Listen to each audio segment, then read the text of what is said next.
I do believe our brother's waiting patiently online, brother Leon Marshall. I've been following this brother for years, and I'm telling you, brother is off the chain. I'm telling you, yeah. The brother breaks down things like melanin, white supremacy, black love, ancient Kemet, black hair, black music, slow jam music, black women's health. I'm telling you, I can't even name it all. It's so big, the list, right? Our sister here, Sister LP, is going to conduct the interview, and then I'm just going to stay on the sideline. So you ready, brother? Yes, I'm ready.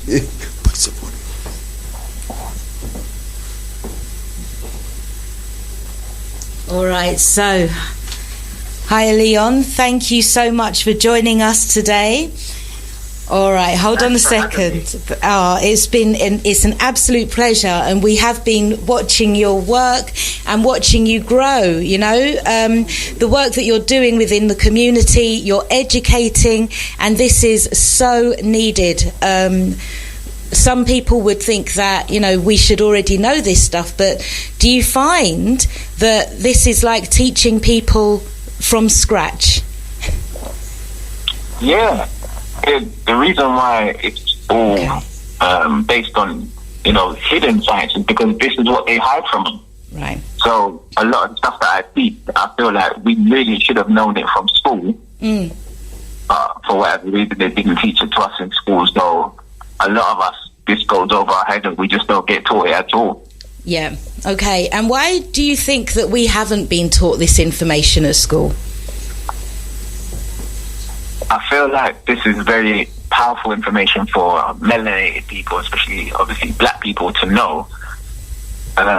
There's two things that they will always hide from us, and that's our history and science, and the science of how our bodies work. Because when we think of the scientists of the world, unfortunately, no black scientist really comes to mind when you think of quote unquote the great scientists. And there's a reason for that. They don't really allow us to get to those positions. There's like a glass ceiling or whatever that they don't allow black scientists to get to that point, because if they did, they'd know the truth about science and genetics and that sort of stuff. Yeah. And everything would make sense with regards to why they treat us this way. So they really don't want to tell us our history, because our history would give us self-esteem, it will give us self-confidence, it would ignite something in us that would make us really want to change the current environment.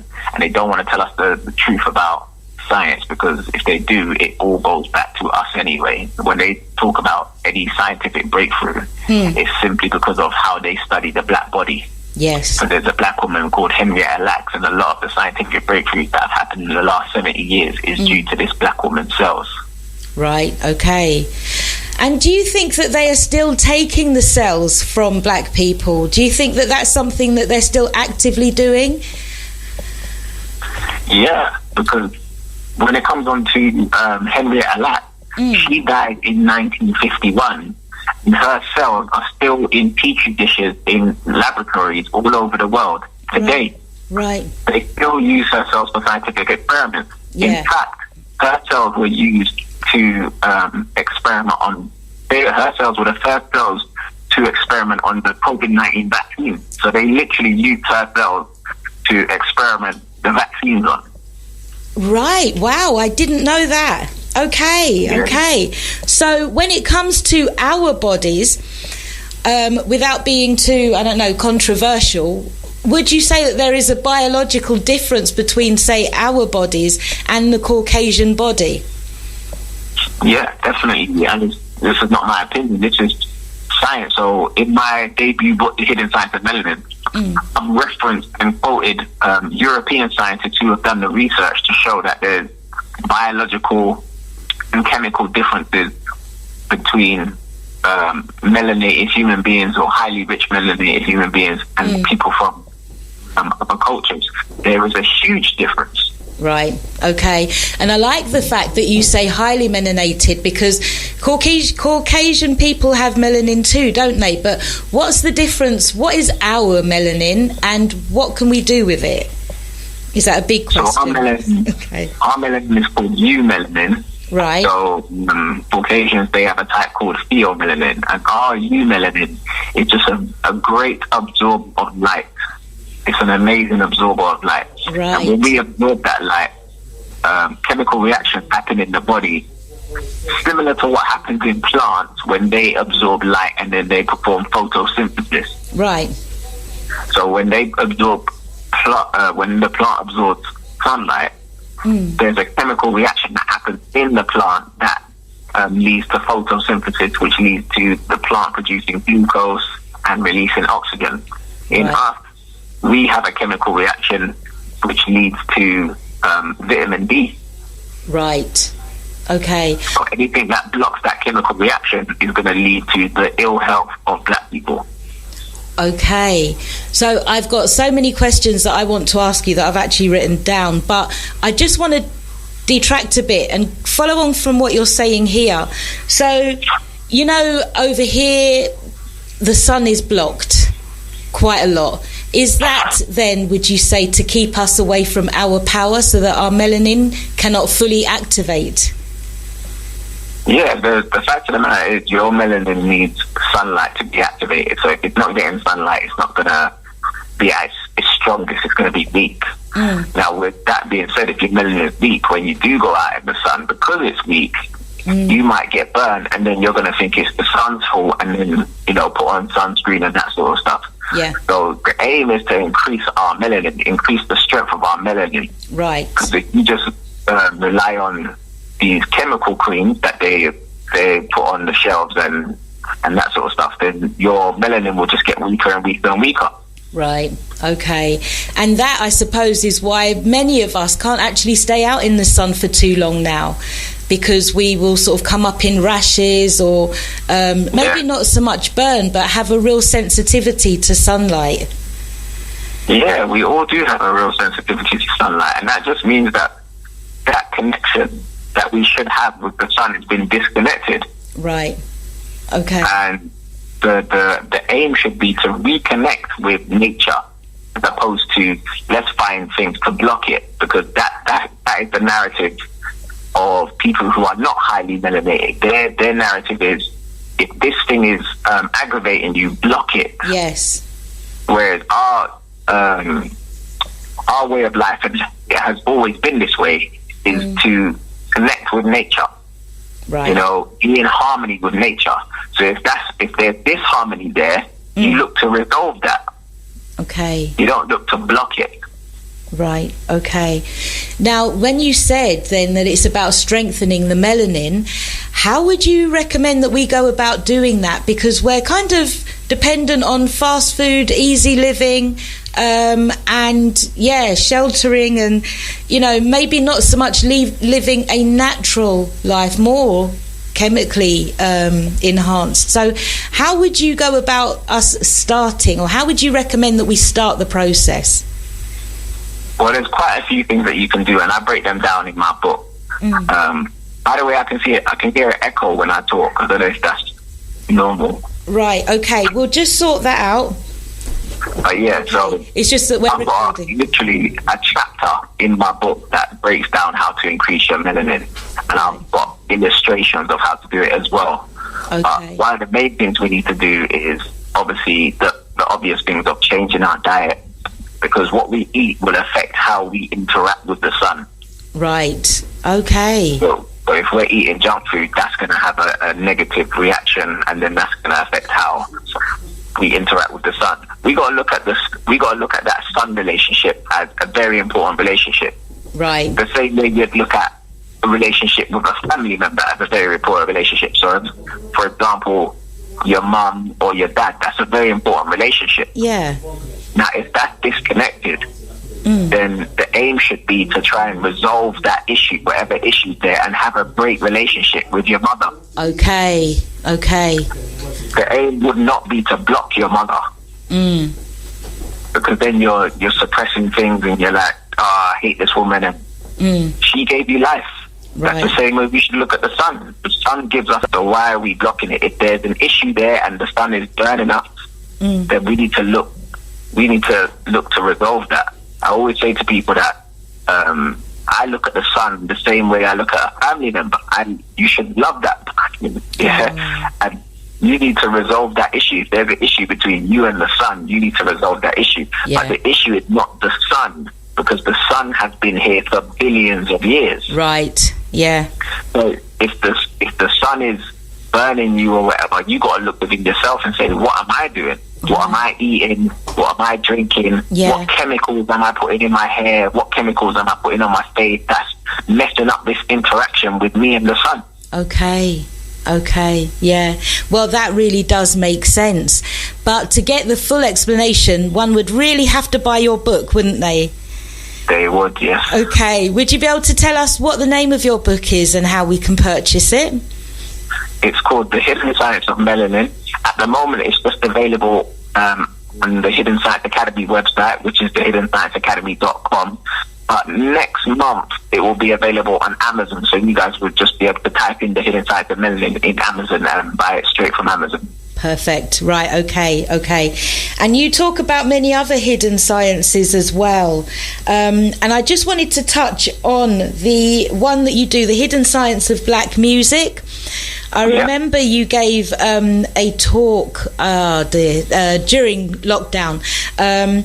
And you were talking about our bodies being musical instruments. So we've got the ear drum and our hearts beat. Could you talk a bit more about that?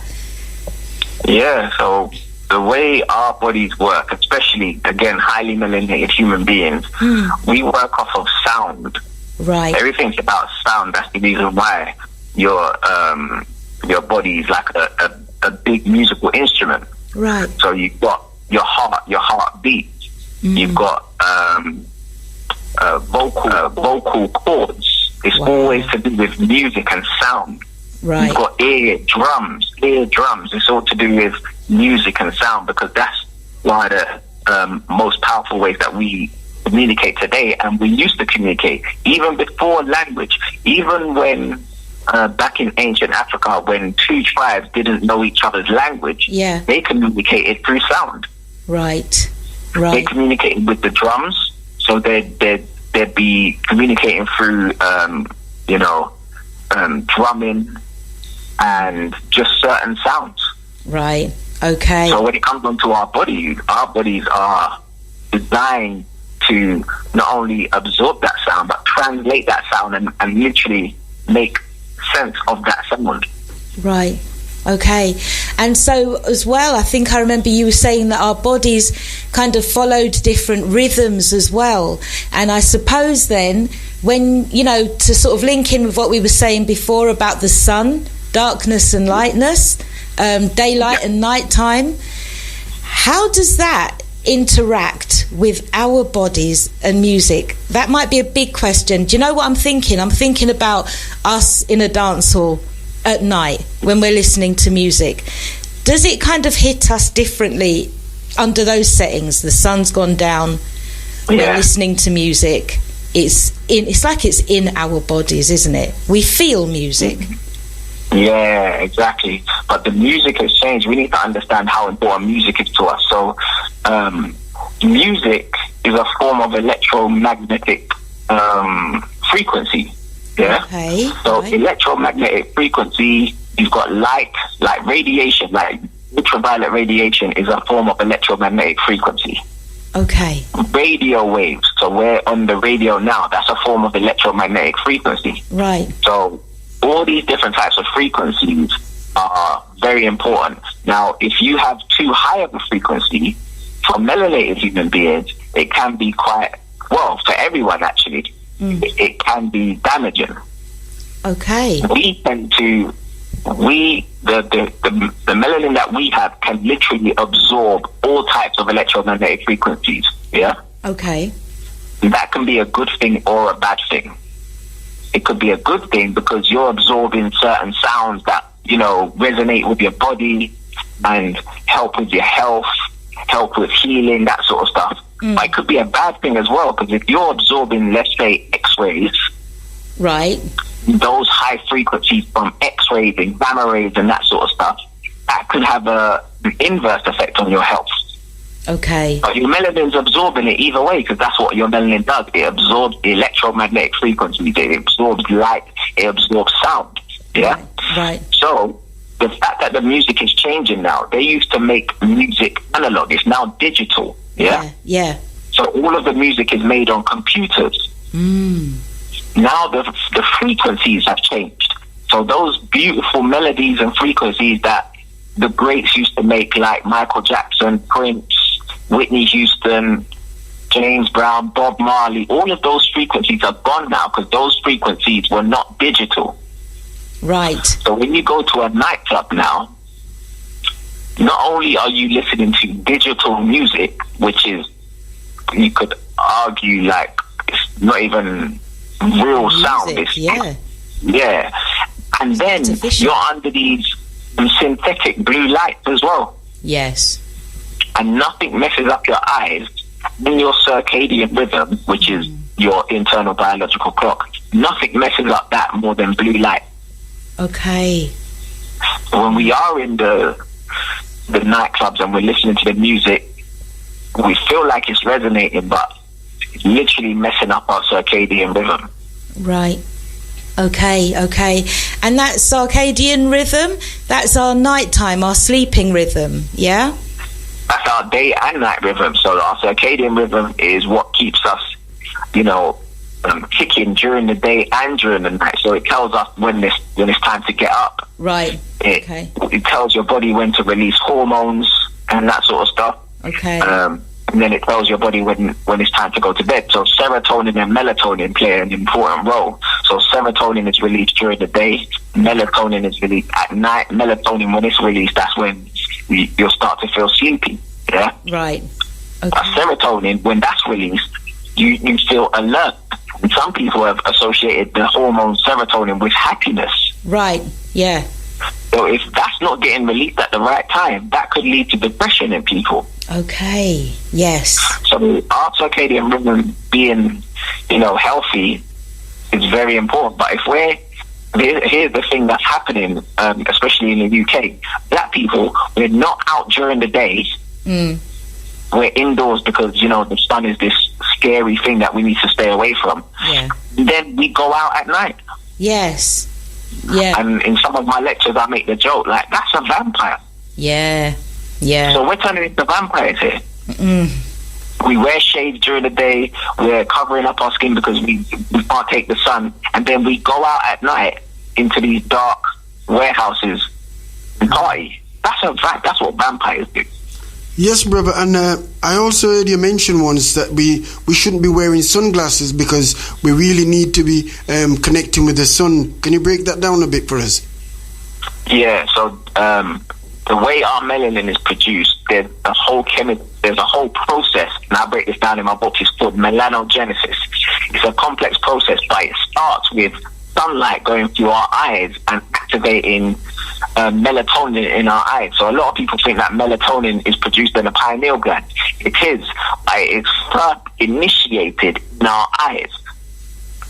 So think about this. Everyone associates melatonin as the nighttime hormone, the sleep hormone. Yeah, that gets released and you want to go sleep. In order for that to be activated, sunlight has to go through your eyes during the day. And then at night, it activates and then gets you ready for bed and makes you feel sleepy and that sort of stuff.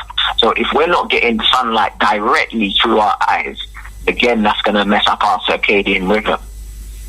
And a lot of us, we do wear shades. A lot of us, and it is not a knock on us because everyone's melanin is weak because this is the science that is hidden from us. Hence, the reason why literally all of my events are called the hidden science of, because this science is actually hidden from us. So the fact that we don't understand the importance of making sure that sunlight goes through our eyes, we're walking around with shades. We just had Carnival, people walking around with shades in Carnival, not realizing that you're blocking the first process of melanin production.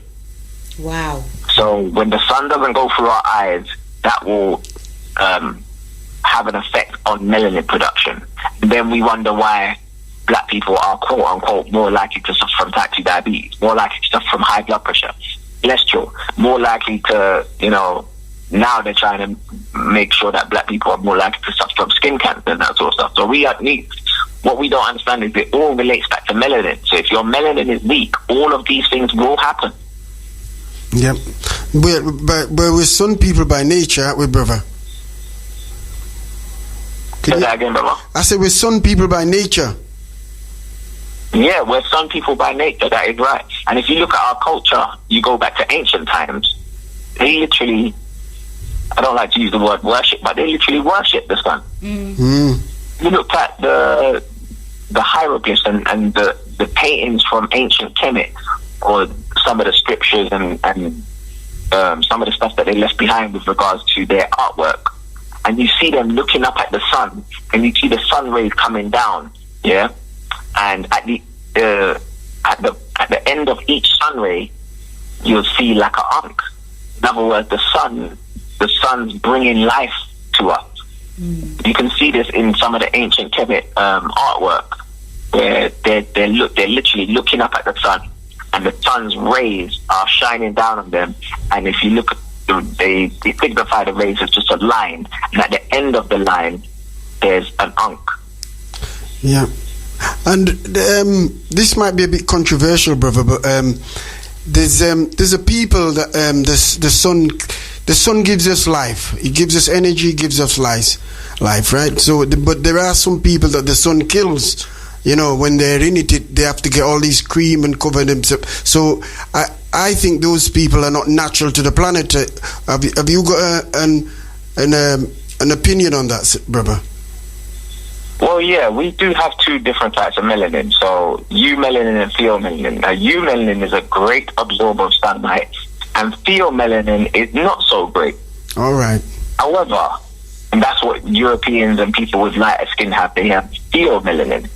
Now, however, skin cancer is quite new. Like, if you look at the research of when skin cancer, like the first reported incidence of skin cancer, it might have been the 1930s. So before the 1930s, no one was getting skin cancer. Before the 1930s, there was no sun cream.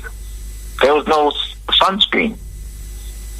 So, obviously, black people, we've been out in the sun for millennia, so obviously we're cool. But my question then would be, how did white people survive prior to 1930s? Yeah. Obviously, the fact that the environment has changed, and the foods that we're eating affects how we interact with the sun, the water that we're drinking, the chemicals that they put in our food, the chemicals that are in products, skin products, hair products, that all affects how we interact with the sun. And I put this in my book, because again, my book is referenced by scientific published papers. A lot of those chemicals cause cancer. So the fact that white people are now more likely to get skin cancer is due to the same reason why we're suffering with the sun, which is the environment, the pollution, the water, the food, the GMO food, and that sort of stuff. Because before 1930, even though they have a melanin that doesn't absorb as much sunlight as ours, they weren't getting skin cancer. If you go by most people's historical record of when white people appeared on the planet, they'd say they've been around for about 10,000 years. Some people may say it's less, some people may say it's more, but round about 10,000 years. So they've been around for 10,000 years. How did they survive with no sunscreen and that sort of stuff? The reason why they're suffering from skin cancer is the same reason why we are suffering, which is the food, the drink, water, the chemicals, the cancer-causing chemicals in all of these products. And there's actually cancer-causing chemicals in the sunscreen. Again, I break this down in my book. So I break down that the rate of skin cancer started to go up in the 1930s, around the same time as the rate of sun creams started to go up. Yeah, so you have to start making that correlation. Yeah, I actually purchased your book when I came to see you in Nottingham, brother, and the book is absolutely fantastic. But a lot of people's been asking me about the book and saying that they can't purchase it. They've been on Amazon, and you've just explained that as from next month it'll be on Amazon. So for the listeners who's listening and been asking me, even today, they said they've been on Amazon trying to get hold of the book. Can you just repeat where they can get the book for the time being? So for now, you go to the HiddenScienceAcademy.com and you can get it there. Or you can wait, it'll probably be 2 or 3 weeks, and then it will be on Amazon, and then you just search the hidden science of melanin, and you'll find it on there, and you can purchase it on there. So. And I do believe you're at the Leeds West Indian Centre next Saturday, brother. Would you like to give us a bit more information on that? Because obviously a lot of our listeners will try and make their way over there. Yeah, so we're at the Leeds West Indian Centre. It's our first time in Leeds, so we're hoping to see all the family that come out. And it's this Saturday, the 17th of September. The event is called Black Health in the UK. So myself, I'm the main speaker, but there's going to be other speakers there. And they're talking about all different aspects of health for black people. There's going to be someone talking about exercise for black people. There's going to be someone talking about nutrition. There's going to be someone talking about African medicine. And I'm going to be talking about the narratives around black health in the UK. So they always tell us that black people are more likely to suffer from type 2 diabetes, high blood pressure and high cholesterol. But then they turn around and say, we don't know why. I'm going to break down why, and it's going to be very simplified. There's things that they don't tell us about our health and about science. I'm going to be breaking down why we are more likely to suffer from these things using facts and evidence that they have got. They just hide it in plain sight. So it's going to be a very revealing presentation. You don't want to miss it. Whoever lives in Leeds or in and around Leeds, Huddersfield, we want to see me there. And I do actually have a promo code that I'd like to share as well. Can I share it? Yes, sir. Yeah, so if you go to Black Health in the UK on Eventbrite, the link is bit.ly/lead lecture. That will take you to Eventbrite. That will take you to the event. And when you click on tickets, you'll see a button saying enter promo code. If you enter the promo code BLK50, then you get the tickets for half price, and it will just give you the tickets for literally just £5. Yeah, so all of that information, all that powerful information, are only £5. So I don't want a family to miss out on that. Yeah, so BLK50. The sister's writing it down at the moment, brother. Can you just go over that again for us so she can get it right? Okay, so the link is bit.ly/Leeds lecture. bit.ly, so bit.ly/Leeds lecture. Right. All one word. Yeah. So that you click on that link, it takes you to the event. Right. It takes you to the event. Then you click on tickets, and you'll see a button that says enter promo code. Mm-hmm. When you enter BLK50 and click apply, it gives you the tickets for half price. Perfect. Okay, so that's B for Bravo, L for Lima, K for Kilo, 50. And the tickets then will be £5. That's all this knowledge for as little as £5. Yes. Yeah. And brother, what we're wanting to do, we're wanting to have a regular thing with you whereby you can break down in depth some of these topics that you cover, because it's so, there's so many of them that, especially this colorism. That's a powerful topic, is that, and even sexual health. That's another topic, and black men's health. So what I wanting to do in the future is basically have you to deal with one topic and so forth, and we'll arrange something on that line if that's all right with you. Yeah, man, we can arrange something for the future for that. That would be interesting, definitely. Okay. Can I just ask a question? With all of this that we've just discussed today, with the blocking of the sun and, the natural way of living and all of that, do you think ultimately that we need to be making our way back to Africa, back to the continent? Is it true, back in the day, I grew up hearing, you don't belong here, go back to where you come from. Do you think maybe it is time that we actually start making plans to go back home?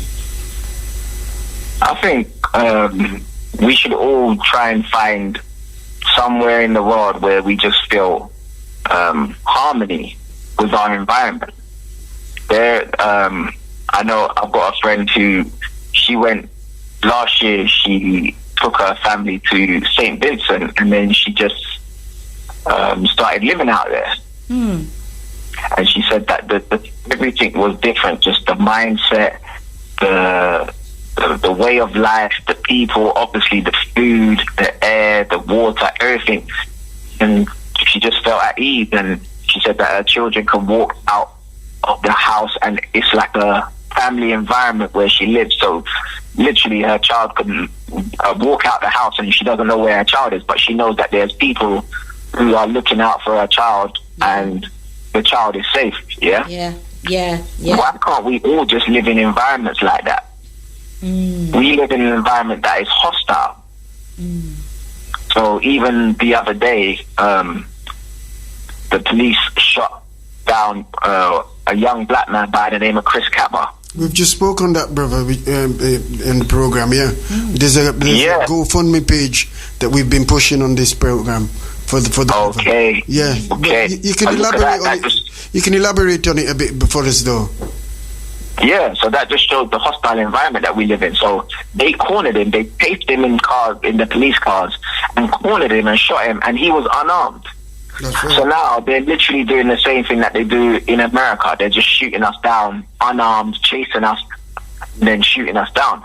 That is a hostile environment. So my thing is to live in an environment that, you know, is where you're in harmony with nature and in harmony with people. If that's not here, then yeah, you should find somewhere. If it's Africa, then that's great. But my thing is, if we go to Africa, we're not going to escape racism.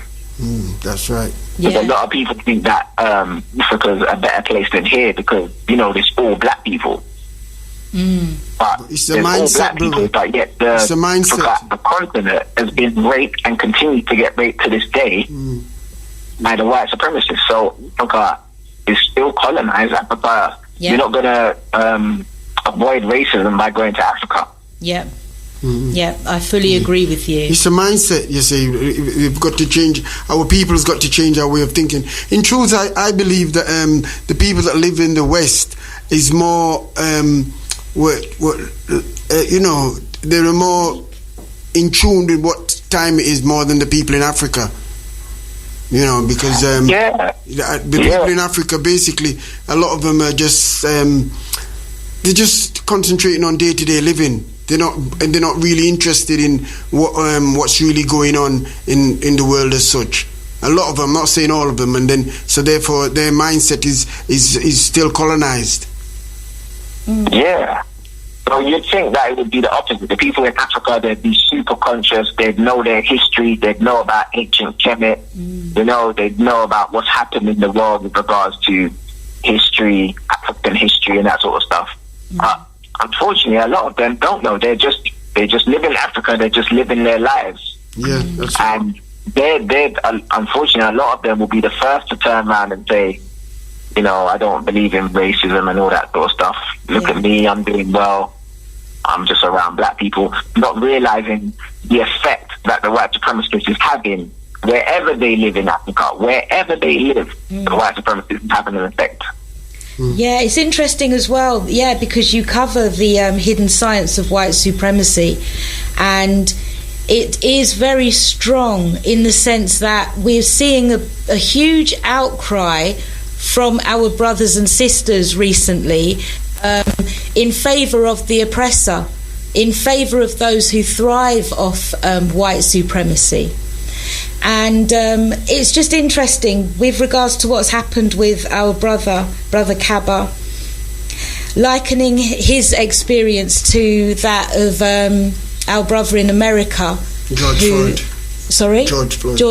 The uproar isn't the same over here, but the outpouring of cry that we're seeing in favour of white supremacists and the oppressor do you have anything that you can offer with regards to that? Is there a reason why? There's various reasons, but a lot of it comes down to how we're conditioned over here. You got to understand, every time we turn on the TV, every time we turn on our phone, every time we go to school, we're being conditioned. So our conditioning over here is going to be slightly different to how they're conditioned in America. And one thing about the Americans, when there is an injustice, they're very vocal and they're very quick to hit the streets and that sort of stuff. Yeah. And because of how they've been treated, like the racists, in America, they're quite overt with their racism. So the police officers, there's very hostile interactions with the police over there. We're starting to see it over here, but it wasn't as much as America. So even the Chris Kaba thing over here, everyone's shocked, like, bro, they just shot him like that. The last time they did that was Mark Duggan, and we all remember what happened after Mark Duggan. Yeah. Okay. But what we don't realize, what happened after Mark Duggan, is they started to block how we communicate. And you got to understand that mindset of blocking how we communicate. That's the same thing that they do with us and the sun. They want to block how we communicate with the sun. But yeah, after 2011, they shut down BlackBerry. BlackBerry was the phone that everyone was using to communicate the quote-unquote riots. So we were using BlackBerries all over London, Birmingham, Manchester. We were using BlackBerries. They shut down that company. Literally shut down that company simply because they didn't want us to communicate. Now, since then, and we could literally draw a line and say, this is the reason why they have to trace our calls, trace our text messages, make sure that, you know, they know what we're saying on social media and that sort of stuff, because they don't want 2011 to happen again. And it's very interesting that this Chris Kaba thing happened around the same time as the Queen passing away, because now they can just flood the news broadcast with her passing and literally ignore the Chris Kaba thing, and even co-opt it to some extent as well. To some extent, but the only way we're gonna make noise about this Chris Kaba thing is if we do what we've done in 2011, because any other way they'll just continue to talk about the Queen. It's all about the Queen. It's all about the Queen. It's all about the Queen. They're not going to talk about Chris Kaba. Right. Okay. Yeah, but what do you think about the fact that we, me personally, I don't think that we should be, I don't agree with this marching. I think we should be doing things to really try and get justice in another way, because they seem to laugh at us when we're marching, as though the Negroes have gone out marching again. You know, we need to pull our resources and really take them to task. That's my opinion. But what do you think about this marching? Yeah, so I cover this on my white supremacy course. And my white supremacy course is based off of Neely Fuller Jr.'s book, which is the Counter-Racist Code book. And he says that if you do not understand white supremacy, what it is and how it works, everything else that you understand will only confuse you. In other words, this is our greatest problem. And on the course, I ask people, how would you define someone who's intelligent? Because Neely Fuller says that the white supremacists are the most intelligent people on the planet. And every time I do my course, black people are like, nah, they're not intelligent, they're evil, they're this, they're that. And I was like, how would you define intelligence? And most people say intelligence is being able to solve problems. So if you have a problem, you should be able to solve it. Well, our problem is racism. So in order for us to say that we're intelligent, we have to be focused on racism. Now, what tends to happen, especially here in the UK, is the only time we focus on it is when something like a Mark Duggan happens or a Chris Kaba happens. And because it's few and far between, we don't think it's that bad in the UK, so we don't focus on it. We should be focusing on how to solve this problem every day. Every day we should be focused on, okay, what should we do? All right, this is what we need to do in economics.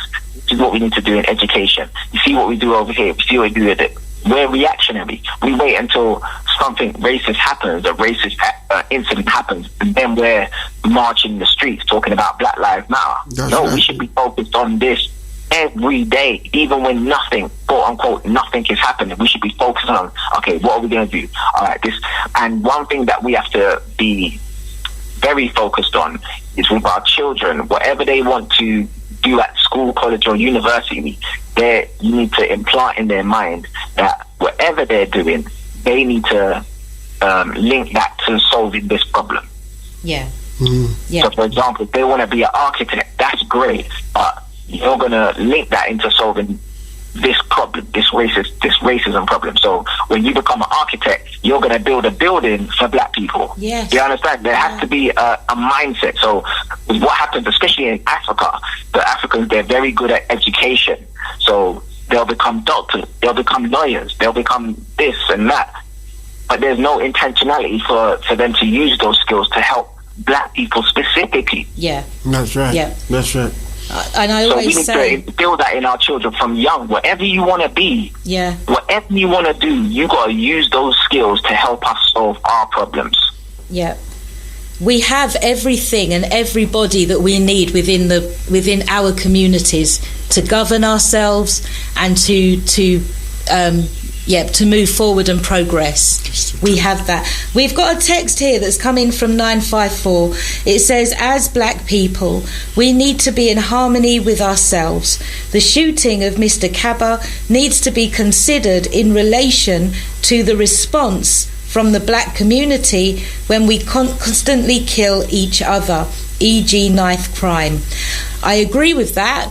But the response from the black community will always be muted as long as the media is in control of what we hear.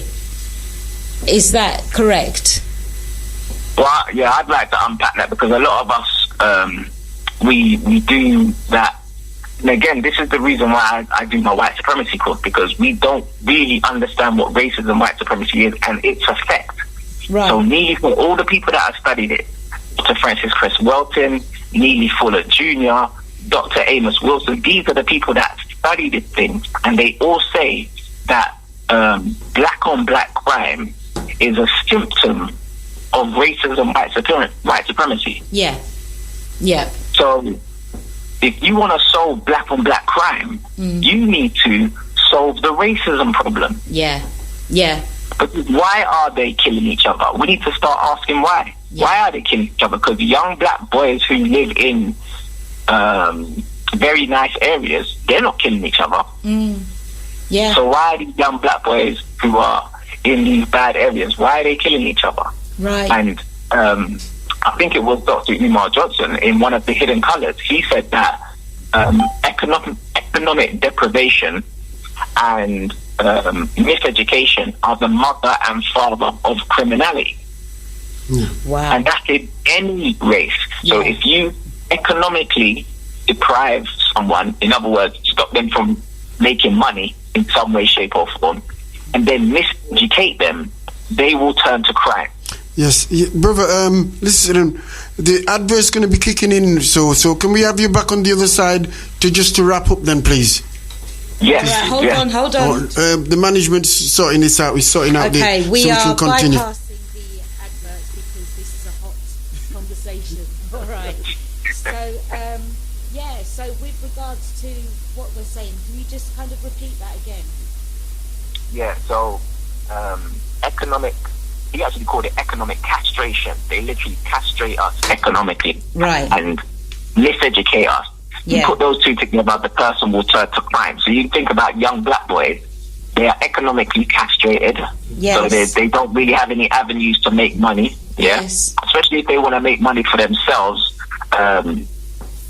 They're not taught ways of making money for themselves. They're taught to work for white people. Yeah? Right, yeah. And miseducation. So in school, they're miseducated. They're not educated on their history. We make it look so easy. Passion Radio UK.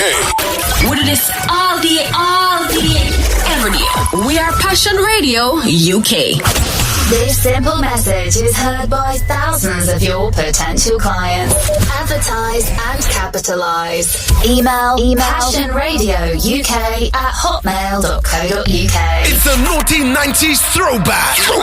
The party edition of the Naughty 90s Throwback, taking place Saturday the 10th of September at Temple, 4 Queens Road, Sheffield. S24DG from 11 p.m. till 8. It's going to be a night of pure 90s party vibes. Reggae, dancehall, slow jams, hip-hop and R&B. With Big John 2000, Dalton from Nottingham, Sheffield's Unitone, DJ Kyler C and DJ Laundry from Passion FM. £10 early bird tickets are available now. Remember, it's £15 standard or more on the door. Tickets can be found and bought from all the... You know, with regards to what you're saying, when it comes to the cause, we know the cause, and it's about now educating our brothers and sisters so that they too can understand.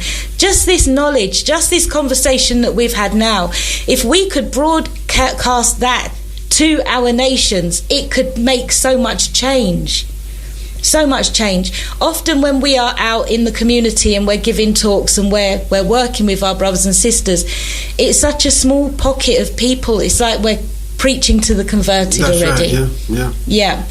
How do we go about waking up those who are not the converted, who are so far removed from black knowledge, black wisdom, black power, black unity? I think we've got to relate it to something they're interested in. So I'm always thinking, how can I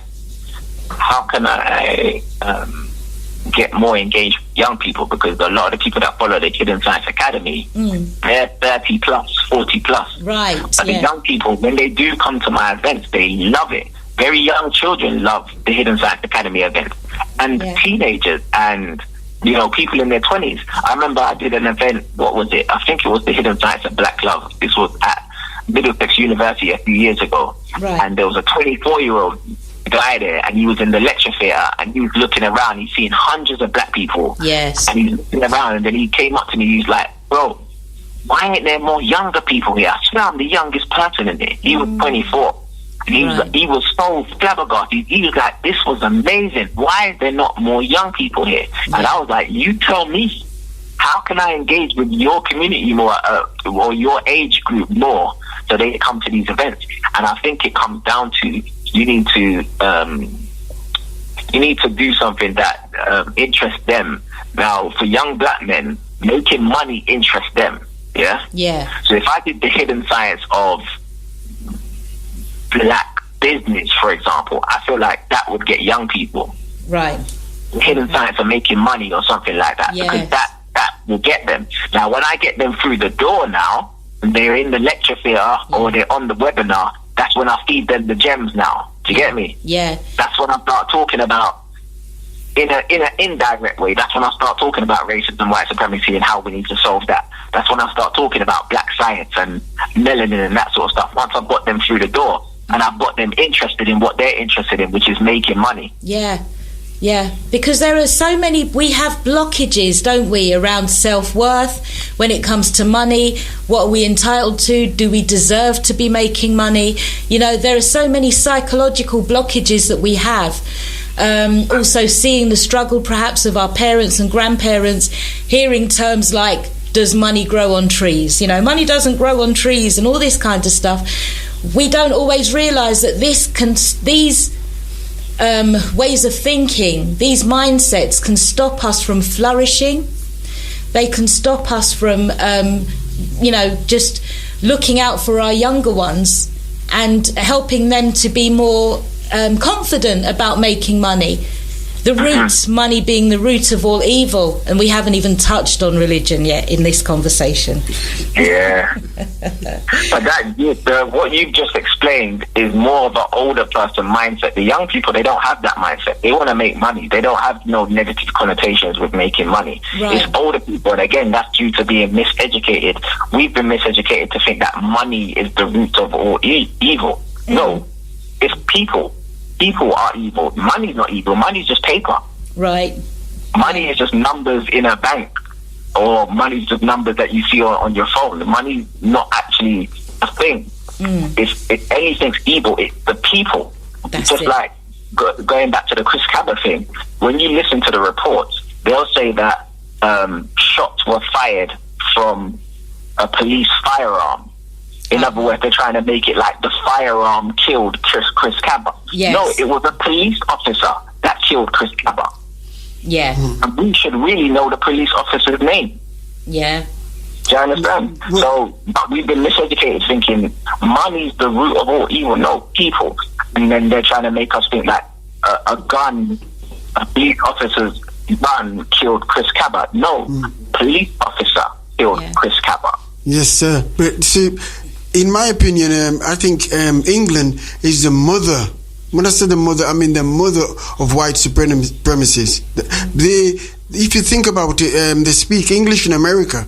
It's all comes from England. But you see, it's done in a subtle way. In America, it's blatant, it's in your face. But Britain is the mother of it, and people don't want to really realize that because they think that they're comfortably here. But this is the mother of this. They spread their propaganda all over the planet. Yeah. And a lot of it is done through language, as you've just explained. You know. Yeah. That's another thing that we need to really study. We need to study language and study how they manipulate language. And they've been doing it since ancient Kemet.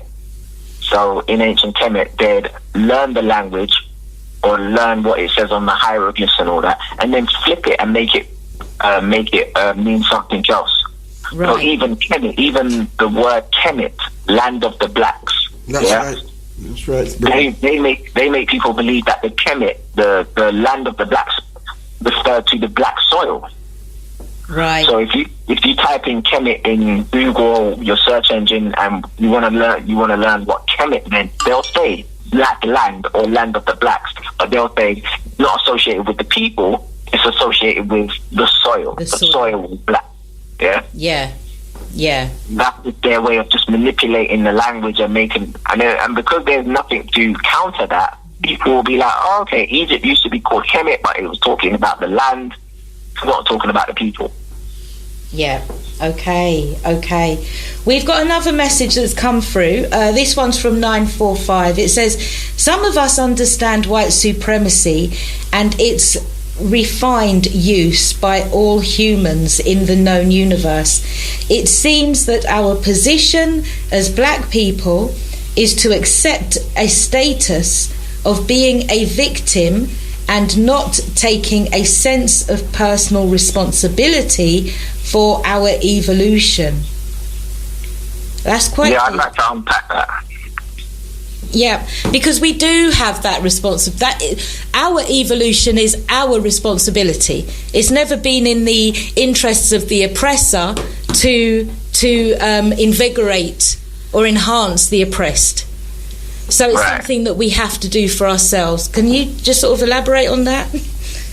Yeah, so this is something that a lot of black people tend to do when we talk about racism. They'll turn it back on black people. You hear black people say, oh, black people, we're our own worst enemy. Okay. You know, black people, we're like crabs in a barrel. Have you heard that one before? Black people, we're like crabs in a barrel. Definitely. One of us trying to climb up and then the other one pulls us down. This is true, but what you tend to forget is, why are crabs in a barrel? Crabs, the natural habitat is not a barrel. That's right. Oh my gosh. The natural habitat of a crab is sand. Crabs should be on sand. So if there's crabs in a barrel, we should be asking, who put the crabs in the barrel?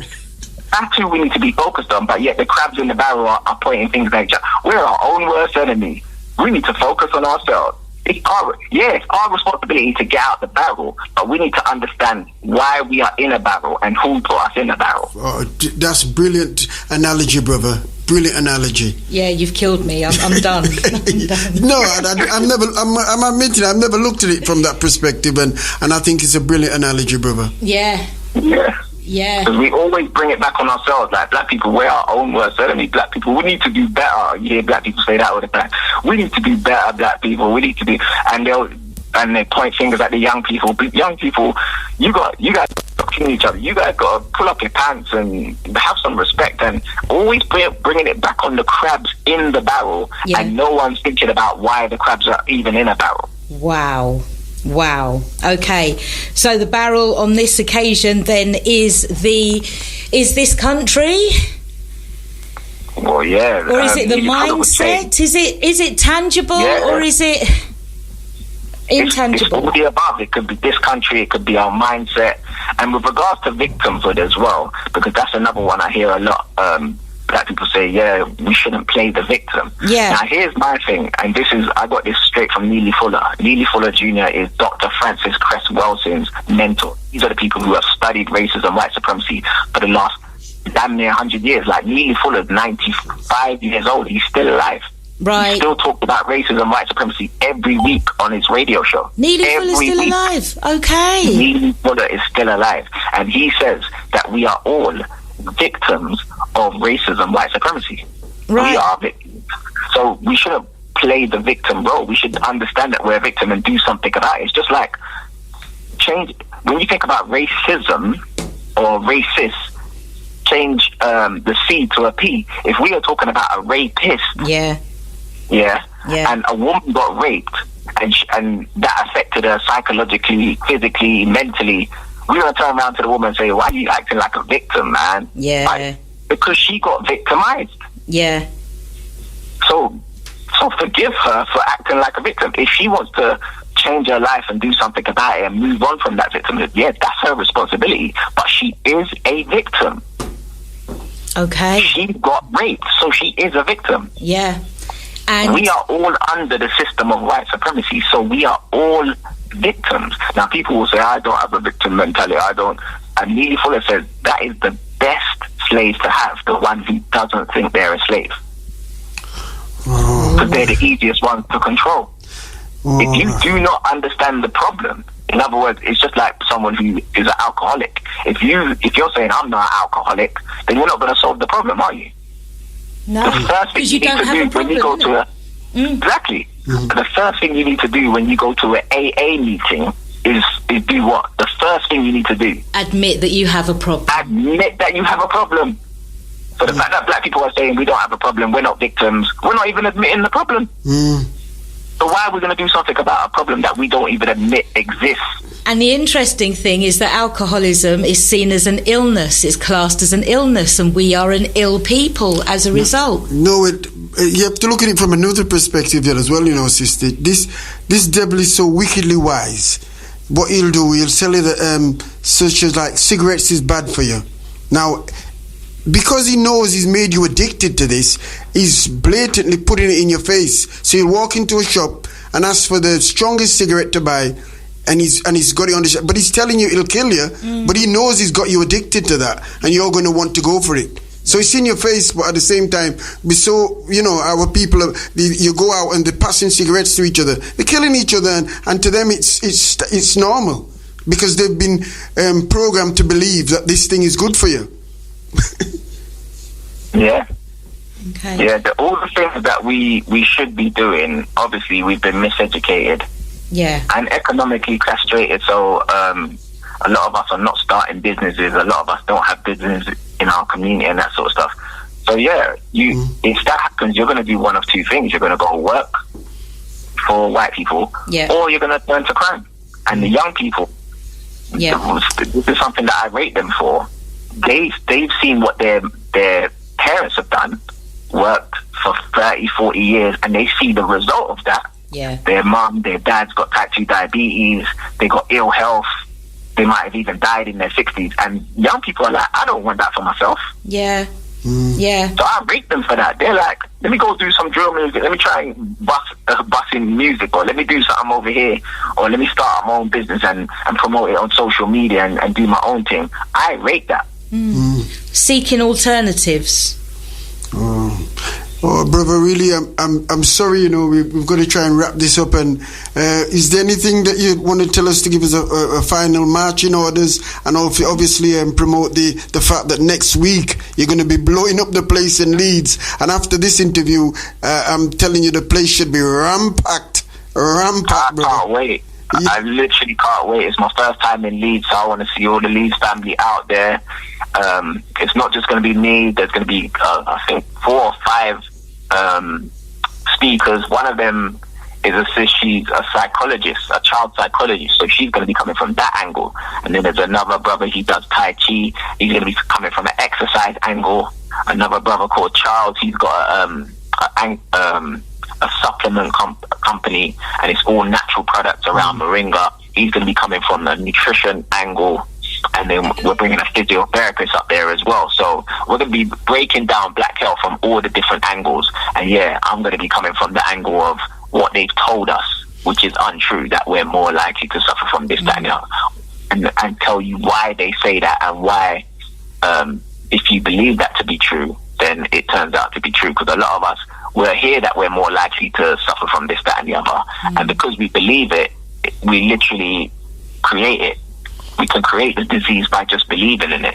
And the best example of that is when the doctor tells someone who's got cancer that they've only got a month to live. If they believe that, they only live for a month. But if they don't believe it, they tend to live for years later, years after that.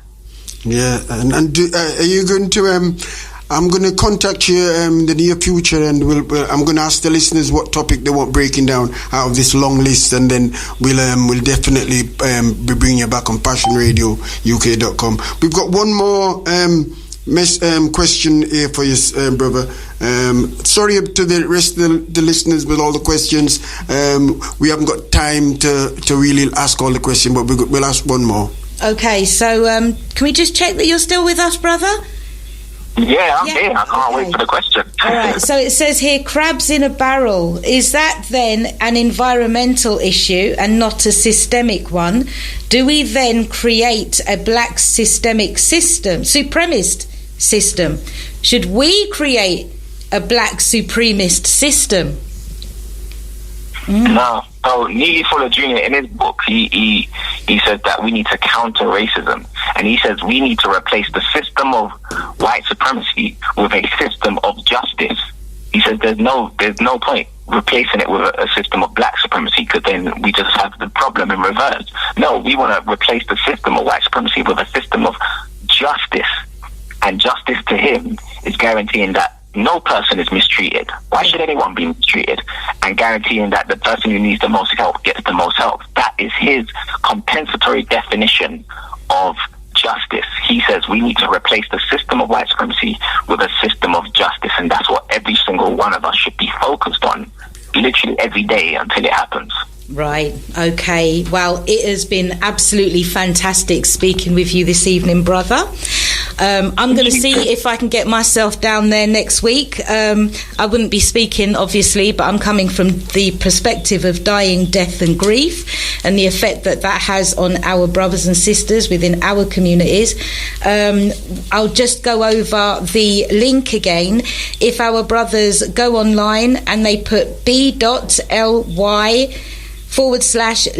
lecture into the computer, it will take them to Eventbrite. They can then add the promotion code of BLK50 and get their tickets half price. Please, we need to see you down there. And brother, this sister, as I'm telling you, she's got a powerful business running, and I think you need to touch base with her basically to really promote this. Just give him a slight touch of what you do. Just a touch. Okay, so I've created the Federation of African and Caribbean Funeral Operatives. It's about time that we start burying our loved ones, we doing the work instead of handing our bodies over to people who do not look like us. It's time that we're presiding over our own death and our own grief. It needs to be brought back to the community because we've been dying longer than anybody else on earth. So the Federation of African and Caribbean Funeral Operatives is an attempt to bring everybody together up and down the country. We're also working with our brothers on the continent as well, but we're looking for everyone who does this work of end-of-life, funeral and bereavement care, so that when our loved ones die, we can give our traditional rituals, cultures, our services in our ways to ensure that our bodies are looked after and that journey is completed properly. So yeah, it's a big work that's happening. I myself have written 2 books as well, and Excellent. It would be good to see you there. You can just talk about what you're doing for maybe 5 minutes on the stage if you come down. Okay, great, thank you. That would be fantastic. Yeah, thank you. I'm sorry to say as well, brother, I'm actually booked on that day, and I won't be able to make it, but I'm definitely pushing it for our people to be there. Mm-hmm. Thank you, brother. I appreciate that. Yeah. You'll be there in spirit. Absolutely, yeah. Okay, wow. Are there any last words, 45? Well, actually, on the day next Saturday, there's actually African market going on in the same center. Mm-hmm. So anybody go down there, if you went a bit earlier, you can actually purchase a few stuff from the Black African market that will be taking place down there at the Leeds West Indian Center on that same day. That's on the 17th. So yeah. Okay. So thank you very much, brother, once again. And I says we'll link and do something on a regular basis where we can feed our people, because I know they're hungry. They're hungry, but do they know it? They're starving. They're starving. Yeah. Starving. Yeah. Thank you for having me. I really appreciate it. So thank you, brother. Thank you. We appreciate you and all the work that you're doing. Keep going. We're behind you and next to you, more importantly. Thank you. Okay. That means a lot. That means the world. Trust me. Okay, thank you. 45 experience, an experience.